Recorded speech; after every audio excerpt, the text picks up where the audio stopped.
Sorry, anything? Yes, please. Sanjay. Hey, Luis. Yeah, you've probably had some stuff with the NFL and a lot of probably college football teams. How are they responding to the possible significant change in the way the game is played? Well, I mean, the most recent development, as you may know, was the settlement of this lawsuit that had been out there for some time. And as part of that settlement, there was no specific acknowledgement of anything, but rather some promises of increased insurance for specific health care purposes, and also money that's donated to institutions like the Sports Legacy Institute to continue research in this area. It's a tricky area, and probably some of the lawyers in this room may have a better answer to this than I do. I think the science has become much more clear to people, and there are neurosurgeons who sit on the committees that oversee this sort of thing. But it's not crystal clear yet, and there's still this underlying current that says, look, how much of this is just the individual responsibility of a player who knows what the risks are to the game, and how much of this is, look, we need to disclose everything. And even if they want to play then, that's a different story. But unless we've disclosed all the potential risks, long-term and short-term, have we really done our job? And I think that's the part that's not been fully settled, and may not be fully settled as a result of where it stands now with this particular case. But it's sticky and tricky a bit. Yeah, I mean, there are certainly a lot of people who say unless you start at the top with some of that change in culture, it's never going to trickle down. But we also found when we traveled around the country that some of this culture starts even much earlier than that. And the idea that you start to raise a generation of players who understand this better and are fully aware of the risks, may make their own decisions based on it, but may change the way that they play when they get up into college or professional football. Less of the three-point stance, more of the two-point stance, tackling with the tip of the spear that's over here, the penalties that you've already seen for head-to-head contact, moving the kickoff line further forward, and I think most important, as in the case of Nathan Stiles and Jaquan Waller, preventing that second impact syndrome, the most devastating of all, allowing the brain to fully heal and having objective evidence that it's done so before allowing a player to return to field. Again, a lot of people have been talking about that particular issue for a long time, but part of the reason we decided to really focus on it in the documentary at all levels, from the doctors who are caring for these patients, the athletic trainers, the parents, and the players themselves, was it is the culture that ultimately is going to have to drive it. You could have great content, as I said, but without the real culture change through the stories and the understanding of this, I think it gets harder to do. Good to see you, Luis. Luis was one of my residents, by the way. I was his chief resident. I can't believe it. Are we still friends? Is that? I carried you back for 9 months. Yes, sir. I'm too old to be your resident. You could have been mine, I suppose. Just because I'm the pediatric surgeon. I just want to ask you to expand upon what you just said regarding this. You showed that clip with the Wake Forest helmet. The Childress racing team, as you probably know, has created the Pediatric Trauma Institute that is essentially managed by Wayne Meredith at Wake Forest. And when they first did that, they invited some of us to come up and give them some advice as to what to do. And here's the fascinating thing. As you know, that has been perfected by the engineers at Virginia Tech. And those helmet sensors are nothing more than the cheap accelerometers that are in the Wii games and everything like that. Right. I suggested, and Dr. Eichelberger and Dr. O'Neill with me, that one thing that they should do with this money is convince every high school football team to have those things in their helmet. They're not expensive, they're cheap, so that you can begin to measure, the level of forces that these kids get, and probably also devise processes of playing the game that minimize those forces. How can you, as a leading media, deliver that message that here is a relatively, actually very inexpensive, technological advance that can provide a continuous surveillance of the brains of our adolescents? Yeah, no, it's a great question, and I think some of that is happening. Probably not at the rate that we would like. I think certainly people who are really interested in this. I think it requires a couple of things. Part of it is purely scientific and proving that the different forces and the different types of forces, the linear, the angular, and the rotational force, understanding how they work in concert with one another and being able to much more reliably predict who is going to be susceptible. The first thing you hear, and we were at a lot of these conferences, that this person took a hit at fill in the number of G's, and they are fine. They would have passed a scat test on the sideline. Whereas somebody else who took a seemingly much more innocuous hit did not, would not have passed. And that becomes much more challenging to really convey the significance of this and the usefulness of this. And certainly if you have people who say, look, I don't want any more of these types of measures that are not reliable, they just confuse things, they're going to use that as evidence to basically not want these types of sensors.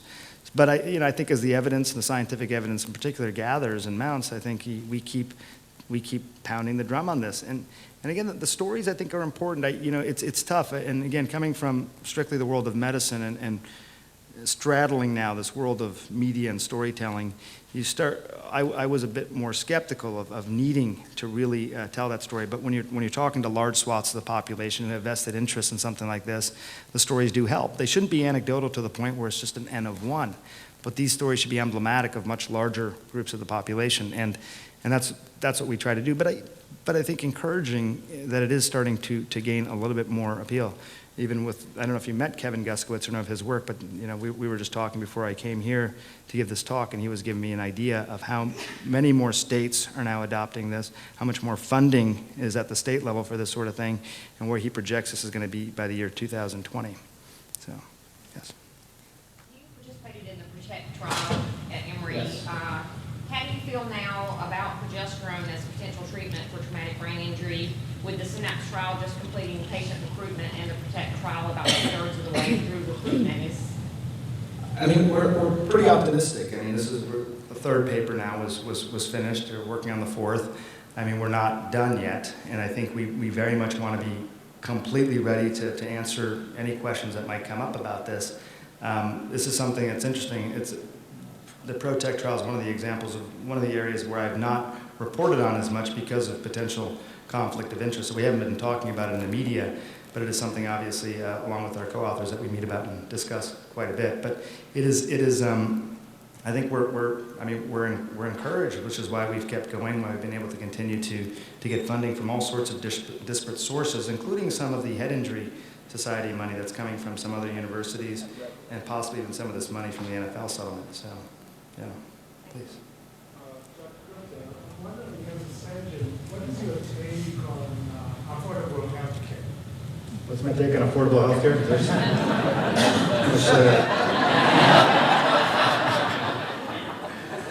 I just got off this. I was on a bus tour for the last 3 days. I literally traveling around the nation on a bus, around the implementation, around the sign-up now of the Affordable Care Act starting October 1st. And it's very interesting to me. Part of the reason I like getting out there and doing that kind of reporting is because I like to be surprised. I like to talk to people who may have very different viewpoints than other people and really understand why.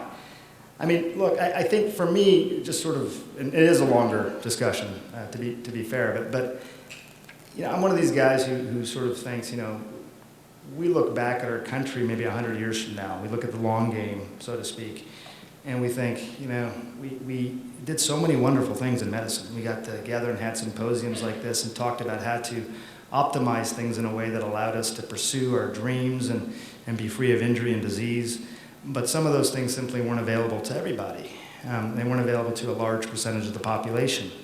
And regardless of how we feel about it now, and it is, people have differing viewpoints on the implementation of this, exactly how to get it done, I do think people seem to agree on the fact that too many people have gone without health care for too long.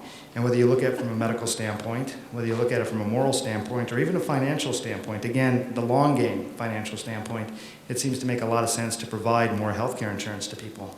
You do hear heartbreaking stories, not just the stories of people who have not had health care insurance, but stories of people who now, with this act that has passed, fall into this unbelievable situation where they literally are making too much money now to qualify for Medicaid and too little money to qualify for subsidies for health insurance. And it's unbelievable. I mean, the people who have struggled to get themselves out of the clutch of dependence on federal entitlements, who now may be faced in some situations to have to pay a penalty because they can't afford the very thing that they're now mandated to buy. Many states have dropped that penalty, but you get the idea. So it's by no means perfect. It's not government run. It's not universal. It's probably not going to bring costs down in the short term. But I think, if we look back, and I'm talking to my grandkids about this one day, I think I will be happy to talk about the fact that in the first time in 50 years at least, during a time when I was a physician, we had some meaningful help for people who just could not be offered some of the same things that so many others were. Dr. Gupta, on the platform of CTE, are we doing any studies with our wounded warriors coming back from Iraq and Afghanistan? Can you elaborate on that? Yeah, there are quite a few studies. I mean, I think that there are 3 trials that we've been following pretty closely, and these are mainly on the drawdown, our drawdown veterans, people who are coming down now out of Iraq and Afghanistan. So they've had the ability to be able to do some pre-screening once they started thinking about this over the last couple of years. We weren't doing this back in 2003, is my understanding, but we've been talking to some of the folks at Walter Reed specifically about what pre-screenings are doing in patients who have not had any type of known head injury and what they're looking like as they're getting back. CT, as you know, is a pathological diagnosis, but the clinical symptoms are something that are being very routinely screened for, and the data will probably be, I imagine over the next couple of years we'll see, but I think it's a very fertile area, and also it's an area that from a pragmatic standpoint, has a significant amount of funding attached to it as well. So it's allowing some of that research to go forth. Yes, sir. I work in emergency management at Good Health. When you travel abroad, Iraq, Afghanistan, Syria, and you see the pain, suffering, and death at such a large scale, how do you personally express? That's a challenging thing. I mean, we go through all sorts of training, some of the war zone training, which I was alluding to in my speech, but it's a tough thing. I think that there's counseling that we sometimes are required to go through when we get back, but some of that is it's one of those things where you don't want to. So much of the counseling I have found is focused on essentially trying to remove some of the images of what you've seen. And so I think that a lot of it is sort of wanting to remember, from my standpoint as a reporter, because it makes us wanting to go back into these places and report on what's happening over there. So decompression can be very jarring. I mean, we have no idea how good we have it sometimes, and it sounds trite to say that, but when you come back from a place like Somalia or Syria, where you're seeing people go without the most basic nutrients for so long, it's there but for the grace of God comes to mind, and you're constantly reminding yourself of that. You also, I think, with war zone reporters in particular, there's a small group of us who do this regularly, probably fewer than 20 in the world, and out of the United States, who travel around the world, and we're a pretty close group, so we end up talking a lot to each other about the things that we've seen, knowing that sometimes it's a burden to talk to people who haven't seen those things. So it's not easy, I think, from that standpoint. I'm glad you asked the question, but I think we don't have a great answer to that. We think the stories are important to cover, which is why we keep doing it. We've got time for just a couple more questions, if that's okay. Yeah. Don't neurosurgeon like that here. I'm the PBI Stormland football op-ed fan.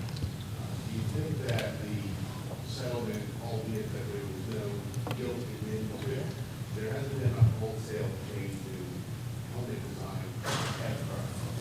And accelerometers are very interesting, but just like you and I with MRIs, you see lots of data, don't necessarily know how to correlate that. Do you think this may free up development and a real hard look at, as you said, the angular rotation, change truly how the helmet, or as I used to say to patients, the 11-pound golden ball that's sitting on the clip, how to protect that better?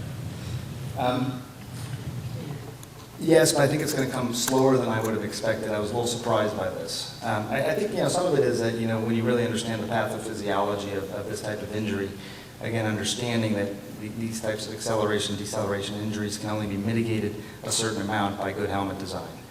And so it became a question, I think, for a long time of people putting so much of the resources into just saying we're going to have better helmets, and then noticing what was happening, when people still having significant numbers of TBIs even with these helmets. And this is separate from the measuring devices within the helmet, just a better helmet. But I think you're now starting to see things that specifically can help reduce the impact of both angular and rotational forces, which I think that's probably where we're headed. When I talked to Kevin Guskowitz, who was talking to many of the helmet manufacturers, and I interviewed Roger Goodell specifically about this a few months ago now, he brought this up, but then even asked me as part of this discussion that we were having, what do you think? You think a helmet's the answer? I mean, how much should we really be focusing on that? That's a tough question, because I don't know that we run the risk of basically making that the cavalry in this whole situation, and thinking that once we got that figured out, it's going to solve the problem. And I'm not sure that it will. But I think that helmet design, more than actually just reducing the amount of deceleration in one of these hard hits, really figuring out how to reduce the angular and rotational impact on the brain. I asked because obviously some of the lighter helmet, and there was a helmet in Europe where the disjoint pieces, so the rotational is reduced. So, obviously a lot of theory, and hopefully we get more plain now that there's not this focus that if you say something about the present helmet, that there's an additional. That's right. And that's some of the cultural sort of back and forth as well. But if anybody has a good idea for that type of helmet, I'm happy to do a report on it, because I am very interested in this particular topic. Okay, we'll talk afterward. We'll take one last question, please. I would just like to comment on, I would love for you to get together with Dr. Gandy and present what she just presented nationally.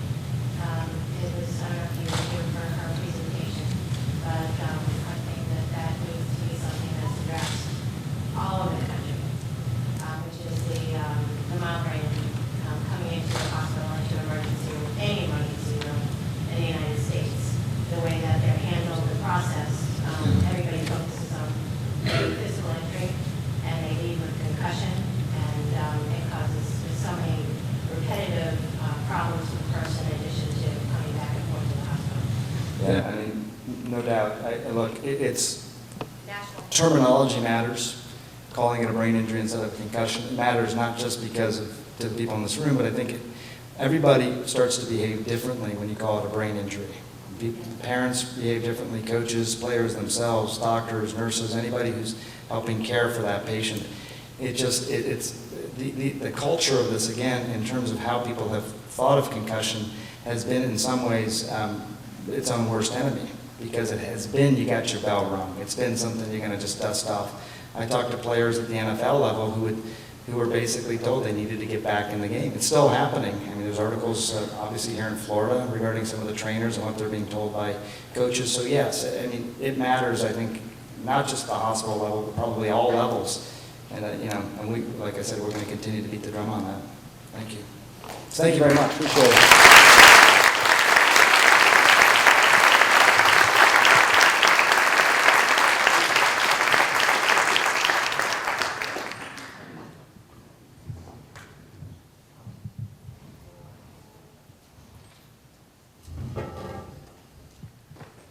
Thank you, Dr. Gupta, for just being so open and just authentic about the issue of brain injury and your career. And one of the purposes that we wanted to have, that I wanted to have, and just sort of having this open discussion with you, is just to gain some insight onto your career. And you have a split career as a practicing neurosurgeon, and really, you strike me as a very humble man, but really one of the most influential voices on the issues of healthcare through CNN in America. And so the question I have for you is, when did you first realize that your career would transcend medicine? You know, it came later on. It came later on for me. I didn't really imagine it. I enjoyed writing a lot throughout my career. I would write for various magazines. I took courses early on in college even that sort of made me realize how much it was important to know about the policy of healthcare and some of the issues that we were talking about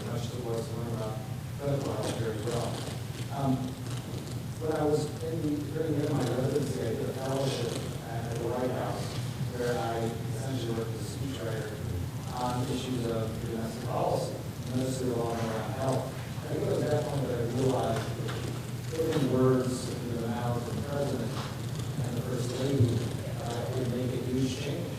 So if I take that my homework and really passionate about something that I thought was important, having a platform to really make a huge difference. So maybe at that time, but even then I wasn't sure that I would implement it in the broadcast.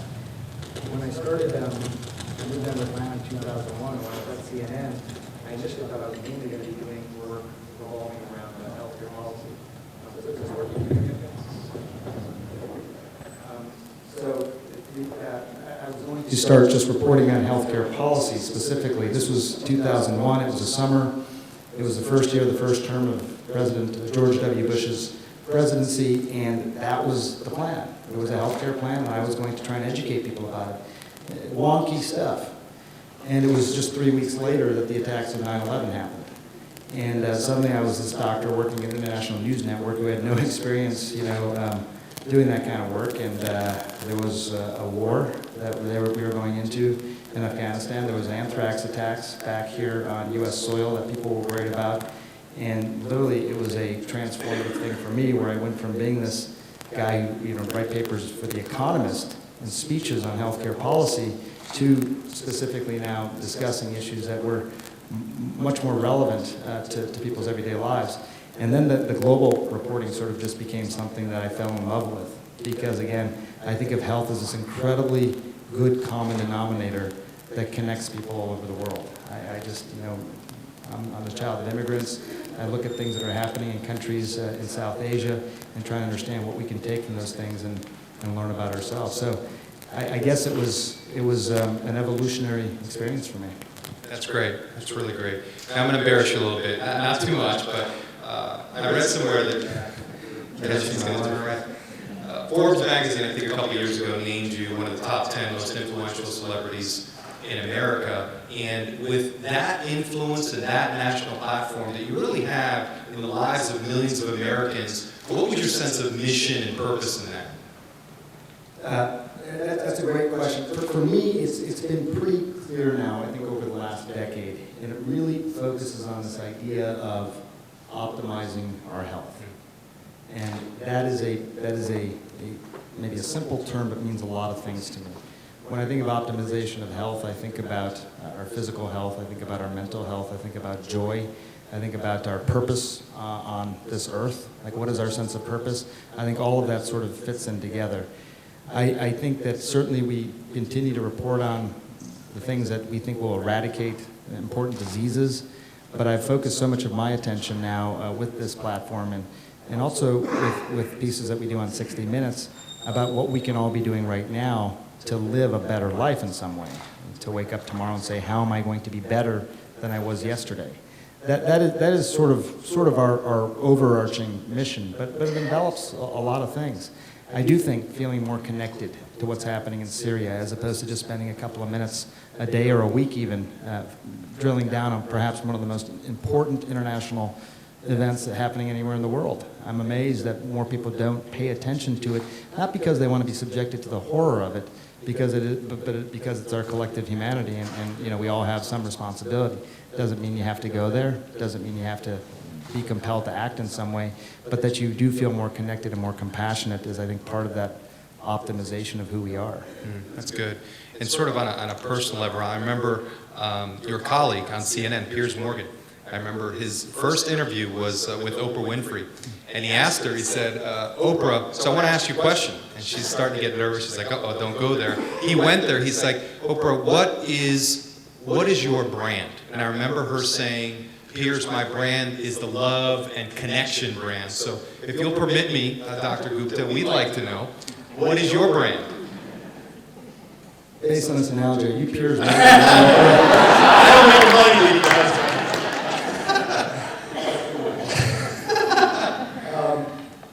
I would say I'm the joy and optimization brand. That's great. I really believe in joy. Look, I think we all go through our lives. I work really hard. You work really hard. We all do. But the idea that we have this sense of joy in our lives for ourselves, it also makes us more likely to give it to others, I think is just very important. And I think it's become more important as I've traveled around these places in the world that are in tough times. I remember I was in Somalia once, and I remember this guy saying to me, "This is a miserable place." And he kept saying it over and over again, "It's a miserable place." And I remember asking him at one point, how do you define that? What does it mean that this is a miserable place? And he thought about it for a while, and he said, "This is a place where children are smiling all the time, but no one's returning those smiles." And it struck me as very profound at the time, and I remember for the rest of that trip, all I did was smile at everybody because I wanted to try and spread my own type of joy to them. But I think the joy is important, and this idea that, you know, we spend too much of our time playing defense. If we want to be the best that we can be, it's actually not that hard. If we want to optimize ourselves and do things we didn't think were possible, it's a lot easier than we think. And so I think that I provide the tools and the knowledge for people to do that. That's great. You said playing defense. If I'm not mistaken, you have, last year you released your third best-selling book, Monday Mornings, right? That's right. Congratulations, a New York Times bestseller. And so if you could just kind of share with us, what was your overarching purpose, if you could tell us what the book was about, and what were you trying to accomplish in writing a book like that? This was a novel. This was my first foray into fiction. I think Louise may appreciate this a little bit.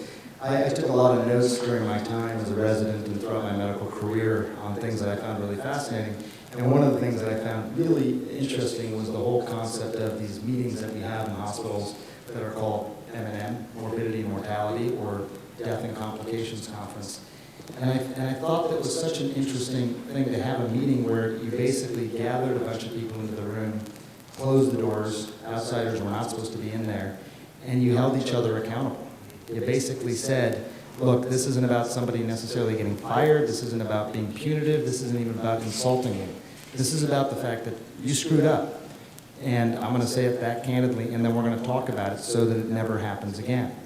And I found this to be some of the most human discussions that I witnessed when I was going through my training, where people just let themselves be very vulnerable and all in the spirit of learning. And so I started to think about, you know, what that meant for the individuals who were up there, you know, talking about this. They spent their whole lives training to do something, and then it didn't go as they planned, and how devastating it was for those doctors when they were in that position.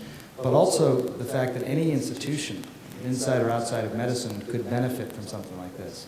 The idea that in a law firm like yours even, if you just every Monday closed the doors and you said, no holds barred, this isn't personal, but let's get down to brass tacks and talk about what went right and what went wrong this week. Feel long Monday.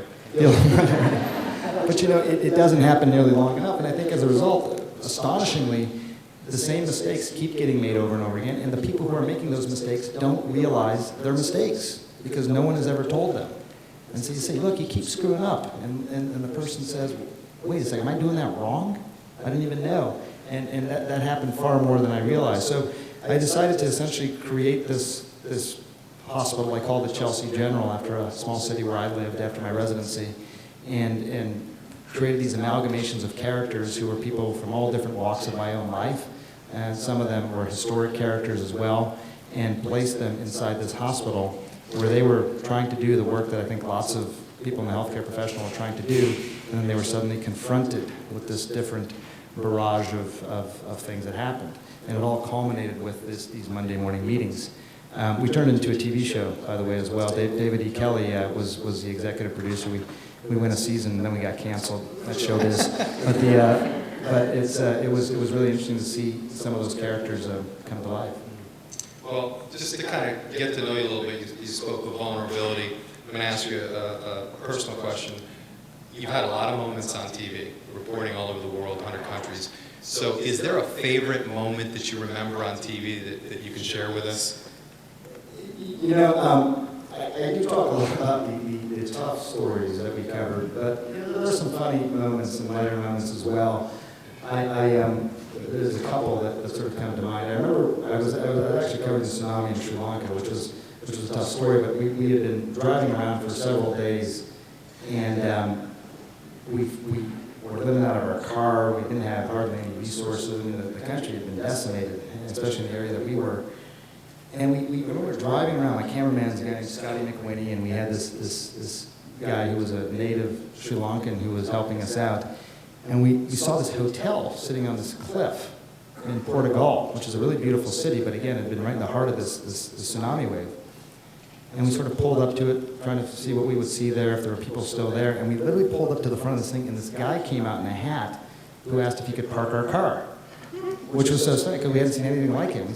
Valet? He said, yeah, are you checking in? I said, sure, we'll check in, you know, seeing where this goes. And a little while later, we're checking in, someone's taking our bags, and we're checking in this hotel, and he's like, would you like me to show you the pool? So it was so jarring, and so we're standing there, and Scotty, my cameraman, says, well, look, maybe we should set up our live shot location in this area. And so we're setting up a live shot location, and you wear that earpiece in your ear, and they're telling me, you know, we're 10 minutes away, whatever, and some guy comes over to me and he says, would you like a margarita? And I said, sure. He says, you want salt or no salt? Salt. And so literally about 30 seconds now before we're going live, the guy comes back with my margarita. And it's sitting there, and it doesn't have salt on it, which was okay. And Wolf Blitzer, I'm about to do a live shot with Wolf Blitzer, and he gets on. Wolf he's a great guy, very earnest, you know, the way he talks. Dr. Sanjay Gupta, what is happening where you are right now? So he starts off feeling a little guilty, you know, because we're, you know, this pool, like a murder. And he says, Dr. Sanjay Gupta, we here are very, very worried about you. We're worried about your welfare. How are you? And I literally, for a split second, was going to say, well, Wolf, I heard margarita a few minutes ago.